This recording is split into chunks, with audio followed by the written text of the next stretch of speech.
If we was to fight right now on the streets, I'll break your fucking neck. And that's on my kids. And you know it, I know it, and the whole world know it. And I'm not talking about no fighting in the ring. If me and you was to fight outside, Just recently, Gervonta Tank Davis stirred debate with a tweet that quickly escalated tensions between the two fighters. Davis, known for his brash and often provocative social media presence, took it to a new level when he addressed Terence Crawford's family in his tweet. Davis wrote this tweet in response to Crawford's comments regarding Davis's fighting style and his claims that Davis hadn't faced the same level of competition as him, saying that Tank was mad he wasn't invited to the event. However, the personal attack on Crawford's wife and 8 children crossed a line that many boxing fans found disrespectful. Fans and experts quickly took to social media, criticizing Davis for bringing family into the feud.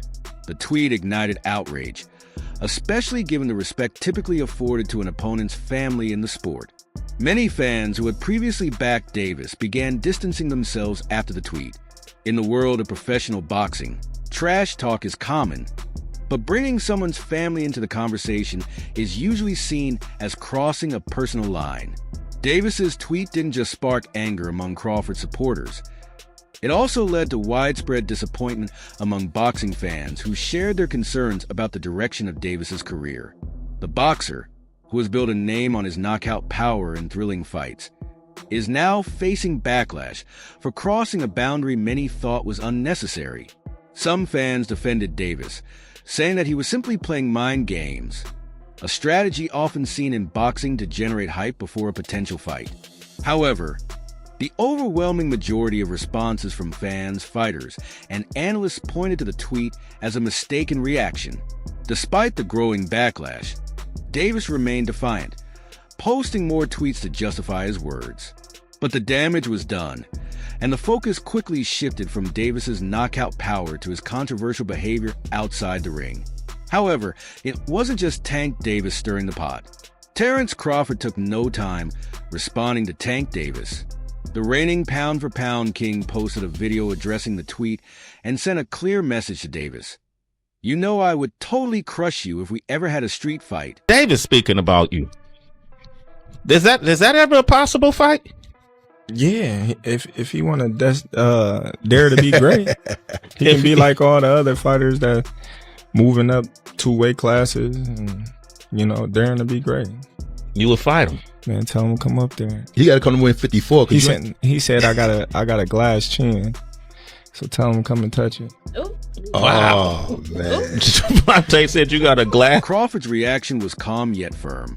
He didn't engage in the same level of personal attacks as Davis, instead focusing on his readiness to fight, whether in the boxing ring or outside of it. Crawford's message was clear. He isn't afraid of Davis and is willing to meet him in any setting if necessary. This measured response only added to Crawford's image as a composed and professional fighter, especially in contrast to Davis's outburst. Just said we in a gunfight, right? Yeah. And I got a metal shield. And the opposite person got a glass shield. Okay, champ. Who gonna come out on top? I don't care about how much he run around. Once them hands get on him, it's gonna slow him down. And Definitely if he touch him. He definitely if he touch. This wasn't the first time Davis and Crawford had traded words. The two fighters have been at odds for years, with both having publicly called each other out on multiple occasions. However, the nature of their rivalry had largely stayed professional up until this point. Davis has consistently criticized Crawford's choice of opponents and his lack of marketability, while Crawford has expressed frustration with Davis's management and the opponents he has been matched against. In interviews, Davis has often claimed that Crawford's career lacks excitement, while he, Davis, is the more entertaining fighter. He has also claimed that Crawford has avoided fights with top fighters in their respective weight classes. Meanwhile, Crawford has taken shots at Davis's skills, claiming that Davis is overhyped and hasn't met the same level of competition that Crawford has throughout his career. While the two have traded barbs in the past, the tweet from Davis crossed a line that many felt was beyond just typical rivalry. The personal attack on Crawford's family added a new layer of animosity, bringing this feud to the forefront of boxing fans' minds. Terence Crawford and Gervonta Davis are two of boxing's biggest stars, and the discussion about who has made more money in their careers is one of the most controversial topics in the sport today. This feud has escalated on social media platforms like X, formerly Twitter, where both have taken shots at each other, causing heated discussions among fans, analysts, and even their peers. The current debate isn't just about who is the better fighter. It's about who has earned more, who gets the bigger crowd, and who holds the edge in terms of financial success. This question, though seemingly simple, is far more complicated when you start peeling back the layers. I got a question for you, Tank. At 147, how does a fight with you and Terence Crawford look? 147. If I tap that chain, you know he going to sleep. I already know. I already know he ain't is. got no chance. I already know he is. He said no chance. To begin with, boxing earnings are famously opaque. True figures are only known to a small group of people, including network executives, promoters, and managers, and these individuals rarely, if ever, reveal the complete financial picture. Purse totals released to the press are just one part of the story. Fighters often make additional money through pay-per-view revenue shares, sponsorships, and bonuses, all of which are difficult to quantify unless clearly disclosed.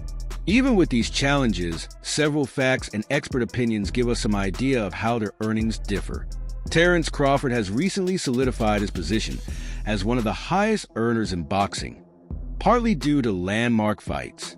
His July 2023 win over Errol Spence Jr. and his August 2020 fight against Kell Brook were significant.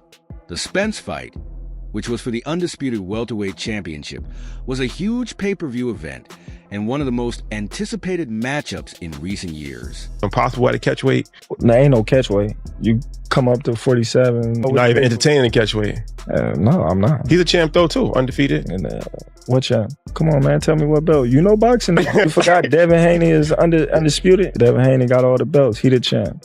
Nobody else the champ. I'm gonna come up here where the big boys at. All right. Crawford not only emerged victorious in dominant fashion, but also walked away with a large share of the revenue. Reports suggest that this fight alone catapulted Crawford into a new financial bracket. His fight against Brook, where he allegedly earned a guaranteed $10 million, further cemented his status as a top earner. Gervonta Davis, meanwhile, has been a constant pay-per-view attraction, with his April 2023 showdown against Ryan Garcia standing out as a defining moment in his career. The fight was a blockbuster event, drawing massive attention and showcasing Davis's ability to deliver thrilling performances in high-stakes situations. His stunning TKO over Garcia established Davis as one of boxing's most marketable stars. While it's clear that Davis has consistently been a big draw, critics say that he has yet to match Crawford's recent financial milestones. About Tank is he's smart. He can box. Yes. And he explosive. You know what I mean? But I'm saying skill-wise and in the mind, I don't think neither one of them. Social media presence plays a crucial part in this discussion. Davis has a massive 7.5 million followers on Instagram and nearly 800,000 followers on X. In comparison, Crawford, despite being a longer established name in boxing, has a much smaller social media footprint, with 1.8 million Instagram followers and 168,000 on X. These numbers matter as they show a fighter's marketability in today's digital age. Sponsorship deals, partnerships, and other income streams are often influenced by a fighter's online reach, and Davis's dominance in this area gives him a major edge. However, social media clout alone doesn't tell the full story, especially when we consider other factors influencing their earnings. Not really address, but kind of speak on the whole Tank Crawford thing, because when Crawford said he'd be willing to wait at 47 for Tank, he did say after the immediately after the interview, I was just playing around. Like, do you want people to just put that shit to bed? Story. Yeah, he was just playing around. You know what I'm saying?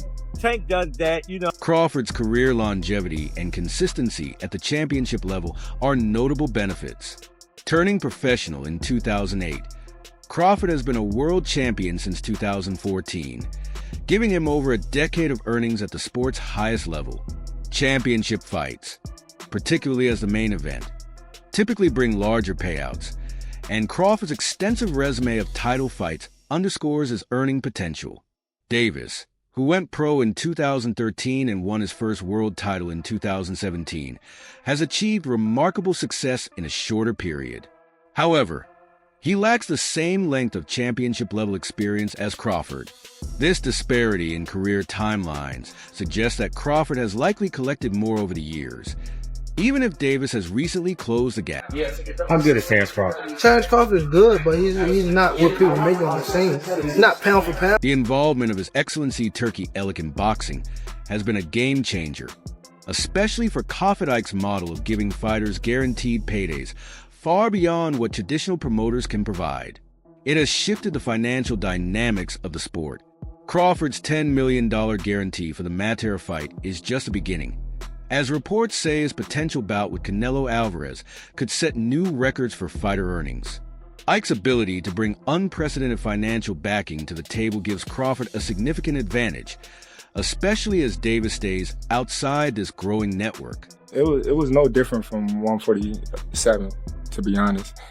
Israel just was a strong opponent, and we knew that. For Davis, the financial landscape looks different. While his drawing power is undeniable, the quality of his upcoming opponents could impact his ability to earn massive paydays. His rumored fight in March against Lamont Roach Jr., though legitimate in terms of competition, lacks the marquee value needed to drive major pay-per-view sales. Without a co-star to help sell the event, Davis may find it challenging to match the earnings Crawford has secured through high-profile matchups.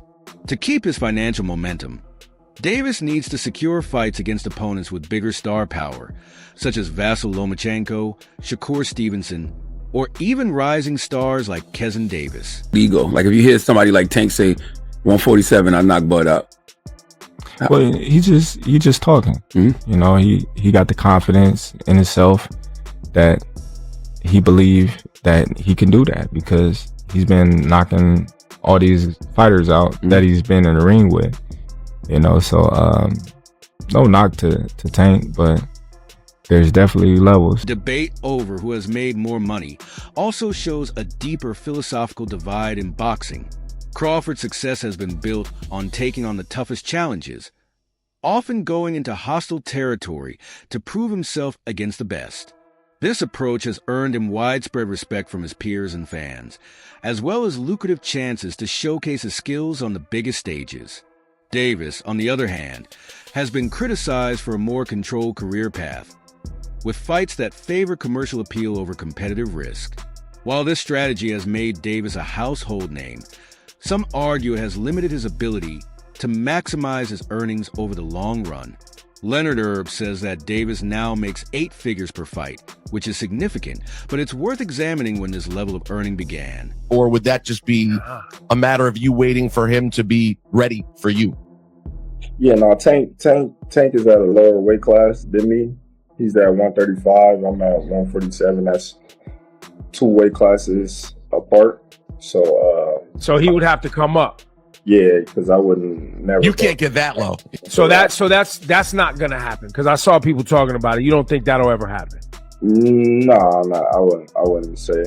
Early in his career, Davis didn't attract the same financial attention, and his rise to the top has been relatively recent.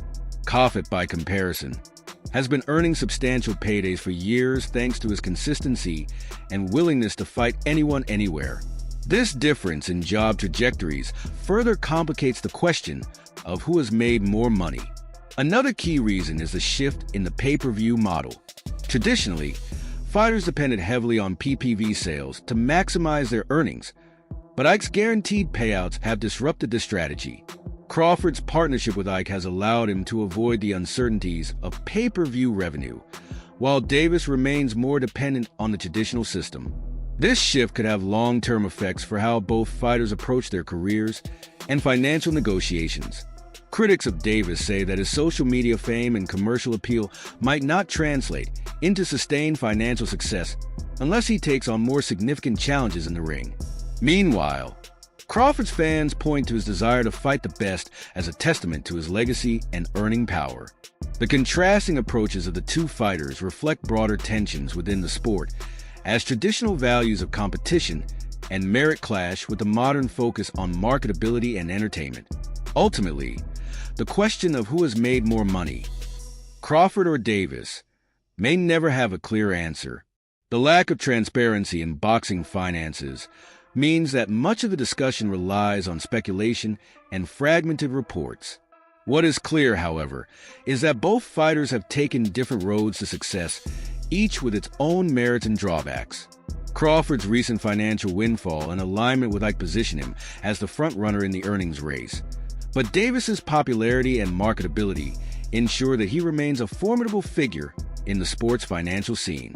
As their rivalry continues to unfold, the debate over their earnings will stay a captivating subplot in the world of boxing. So what are we talking about here? Gervonta Tank Davis, which would be the A side in this situation, would never move up to 147 pounds and fight Terence Bud Crawford. The way things are flowing, it seems this view might lead to a fight in the ring. While they currently participate in weight classes separated by 3 divisions, their paths have crossed indirectly in the past, with both fighters showcasing their skills in overlapping weight categories. This historical overlap, coupled with their contrasting styles and personalities, has sparked debates among fans and experts about a potential clash. The beauty of such a matchup lies in the intriguing contrast between their styles, accomplishments, and physical characteristics. Crawford began his professional career at lightweight, the same class where Tank Davis currently reigns as the WBA world champion. As Crawford progressed through his career, he earned undisputed status at super lightweight, a division where Davis has also won a title.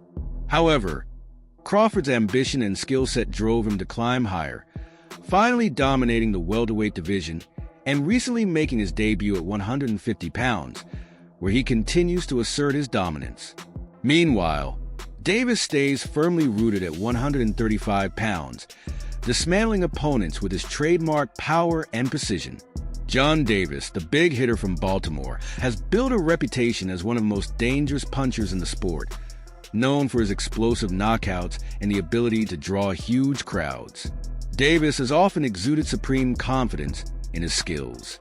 In the past, Davis made a bold claim that he could knock Crawford out, a statement that many interpreted as either playful banter or a show of his unwavering self-belief. Crawford, however, has dismissed such talk, telling Davis not to punch above his weight, literally and figuratively. Tank cannot fuck with Terence Crawford at all. Y'all keep pushing for that. He will destroy. Despite the apparent weight disparity and stylistic differences, some experts think that a fight between these two would be anything but straightforward. One such expert is the legendary multi-division champion Roy Jones Jr., who shared his views during an interview with Real Life Productions. Jones described a hypothetical matchup between Crawford and Davis as a good damn fight, saying that it could be competitive if fought at a catchweight, just below the welterweight limit. Jones highlighted the unique qualities of both fighters, emphasizing Davis's explosiveness as a potential game changer. "I don't see anybody around that's going to beat him, unless it's somebody way bigger than him," Jones said, referring to Crawford by his nickname.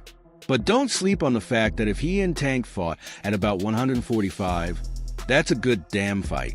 You follow me? Because they both have very high IQs, and Tank is very explosive. That's the one thing that Tank's got that Errol didn't have in boxing. A powerful fighter can go a lot of places. I was only able to cover the weights that I covered because I was so energetic. Explosiveness keeps people in check. Jones's words highlight the key contrast between the two fighters. Crawford is a master technician, known for his flexibility, ring IQ, and ability to outthink and outmaneuver opponents. His switch-hitting style and razor-sharp accuracy have helped him dominate elite competition across multiple weight classes. Davis, on the other hand, is praised for his raw power, speed, and explosiveness, which have made him one of the most feared punchers in boxing. While Crawford relies on calculated precision to systematically dismantle his opponents, Davis has the power to end fights in an instant with a single punch. Physically, Crawford has a clear edge in terms of size and reach, standing at 5 feet 8 inches with a 70-inch reach. He is clearly the bigger man compared to Davis, who is 5 feet 5 inches with a 67.5-inch reach. If he want to retire with the career that he got, then go ahead and do whatever you got to do. So I disagree with it. I think it's soft. This difference would make it challenging for Davis to close the distance against a fighter skilled and disciplined as Crawford. However, Davis's explosiveness and ability to land fight-halting punches make him a dangerous opponent for anyone, regardless of size. While fans and analysts can speculate endlessly about how a fight between these two would play out, the truth is that it's highly unlikely to ever happen. Crawford is currently focused on solidifying his legacy as one of the greatest fighters of his time. After clearing out the welterweight division and becoming the undisputed champion at 147 pounds, he is now eyeing an even bigger challenge, a possible fight against super middleweight champion Canelo Alvarez. Such a matchup would require Crawford to jump 14 pounds to 168, an unprecedented move that underlines his ambition and confidence. Davis, meanwhile, has a different trajectory. He is set to fight Lamont Roach Jr. in March, a fight that many see as a tune-up for the Baltimore native. Intriguingly, Davis has hinted at the possibility of retiring by the end of the year, leaving fans to wonder if he will indeed step away from the sport at the height of his career. If true, it would mark the end of an era for one of boxing's most exciting and polarizing figures. Despite their differing career paths and weight divisions, the hypothetical fight between Crawford and Davis continues to captivate the imagination of boxing fans. Crawford's size, skill, and experience would make him the favorite in most analysts' eyes, but Davis's explosiveness and unpredictability ensure that no result could be considered a foregone conclusion. Whatever you've got to do, I disagree with it. I think it's soft. But whether or not their paths ever cross in the ring, Crawford and Davis have already cemented their places as two of the most dynamic and successful fighters of their age. For now, fans can only dream of what might have been while enjoying the continued brilliance of both men in their respective fields. What do you think we can expect to see? Share your ideas below, and don't forget to like and subscribe to the channel for more information.